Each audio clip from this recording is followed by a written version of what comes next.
जी सुनिए, राहुल का टिफिन दे आइए उसके ऑफिस में।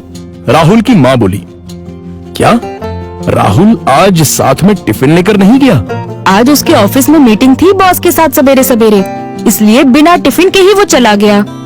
ठीक है, मैं दे आता हूँ। राहुल के पिता तैयार होने के लिए कमरे में चले गए। एक दिन पहले, माँ, मेरे दोस्त के पिताजी भी टीचर थे। उन्होंने देखो कैसे आलीशान बंगला खरीदा है। नहीं तो मेरे पापा, हम आज भी इस किराए के मकान में रहते हैं। राहुल गुस्से से बोला। राहुल, तुम्हें पता नहीं शायद, पर तुम्हारे पापा घर में सबसे बड़े थे, इसलिए 2 बहन और 2 भाइयों की शादी उन्हें ही करनी थी, और साथ में तुम्हारी पढ़ाई का खर्चा, और तुम्हारी बड़ी बहन की शादी भी तो थी। किसने किया ये सब? क्या फायदा इन सब का?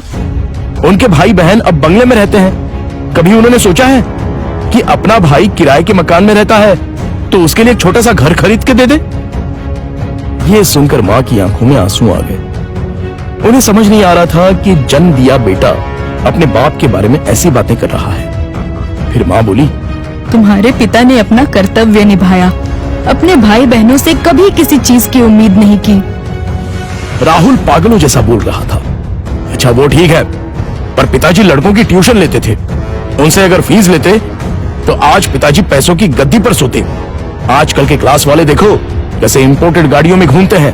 लेकिन तुम्हारे पिता के कुछ उसूल थे, ज्ञान बांटने के, पैसे नहीं लेने के, इसलिए तो उन्हें ढेर सारे पुरस्कार भी मिले। पता भी है तुम्हें? ये सुनते ही राहुल जोर से चिल्लाया, क्या फायदा इन पुरस्कारों का? क्या उनसे हमारा मकान बनेगा? पड़े हैं धूल खाते उस कबाड़ खाने में, कोई नहीं पूछता है उनको।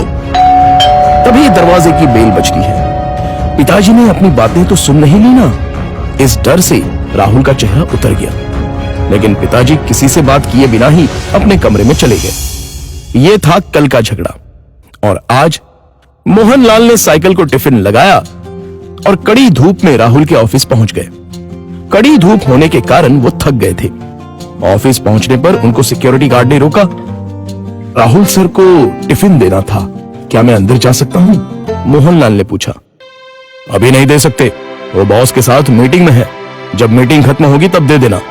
चलो यहां से हटो, बॉस तुम्हें देखना नहीं चाहिए। अगर बॉस को दिख गए तो मेरी हालत खराब हो जाएगी। चलो जाओ उधर, गार्ड बोला। मोहनलाल कुछ ही दूरी पर धूप में खड़े रहे। मीटिंग 1 घंटे से ऊपर तक चली। उनके पैर में दर्द होने लगा।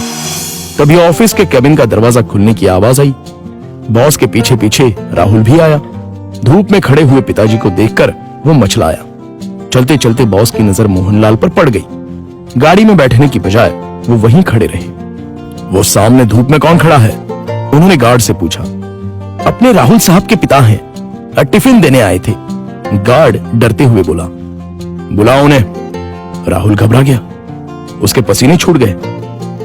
उसे अपने पिता पर बहुत गुस्सा आया। गार्ड के बुलावे पर मोहनलाल अंदर आए।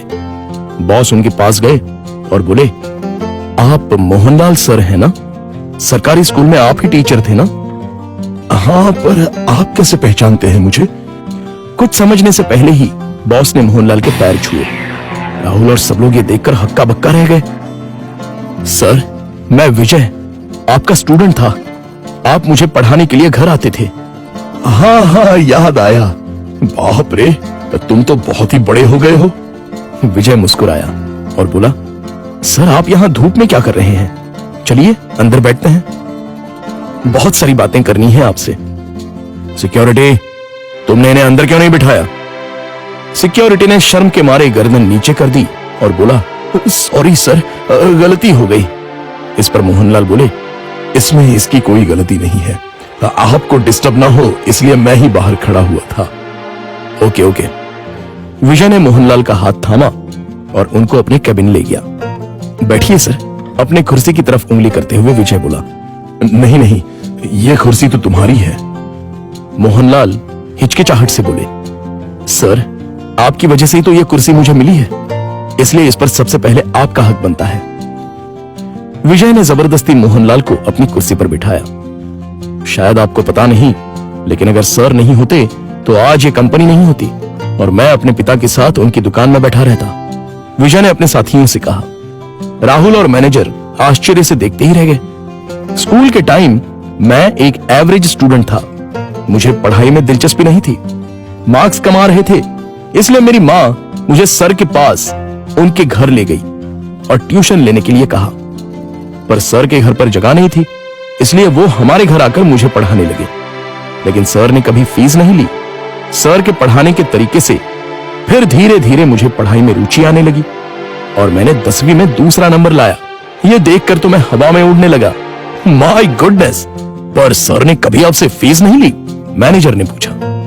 मैं मां के साथ मिठाई लेके सर के घर गया।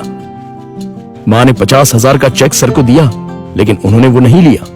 तब सर ने एक बात कही थी जो आज भी मुझे याद है।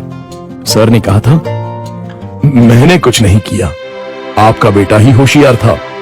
मैंने सिर्फ उसे रास्ता दिखाया है और मैं ज्ञान बेचता नहीं हूं, दान करता हूं।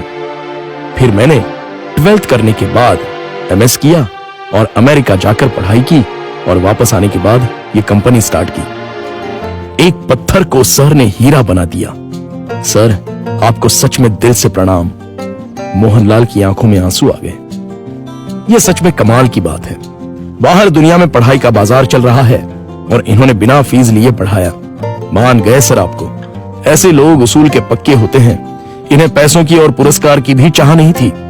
इन्हें तो बस अपने स्टूडेंट का भला हो, यही दिन रात सोचते थे। सही कहा सर आपने। ऐसे लोग तो दुनिया में बहुत ही कम होते हैं। सर, क्या आज आप उसी किराए के मकान में रह रहे हो? मोहनलाल की जगह राहुल ने ही जवाब दिया। हाँ सर, उसी किराए के मकान में रहते हैं। आज मैं अपने सर को गुरु दक्षिणा दूंगा। इस शहर में मेरे कुछ फ्लैट्स हैं, उसमें से एक फ्लैट मैं आपके नाम कर रहा हूं। विजय ने कहा। क्या? मोहनलाल और राहुल एक ही साथ बोले। इतनी बड़ी गुरु दक्षिणा मुझे नहीं चाहिए। मोहनलाल बोले, सर प्लीज ना मत कहिए। काम के चक्कर में मैं अपनी गुरु दक्षिणा देना भूल गया था। बहुत बहुत शुक्रिया सर। शुक्रिया मुझे नहीं, अपने पिता को कहो और मुझसे एक वादा करो कि तुम अपने पिता के अंतिम सांस तक उनके साथ रहोगे। हाँ सर, मैं वादा करता हूं। राहुल इमोशनल हो गया और उसकी आंखों से आंसू आ गए। तो दोस्तों, आपसे गुजारिश है कि कभी भी अपने पिता से यह मत पूछिए कि उन्होंने आपके लिए क्या किया और क्या कमाया है।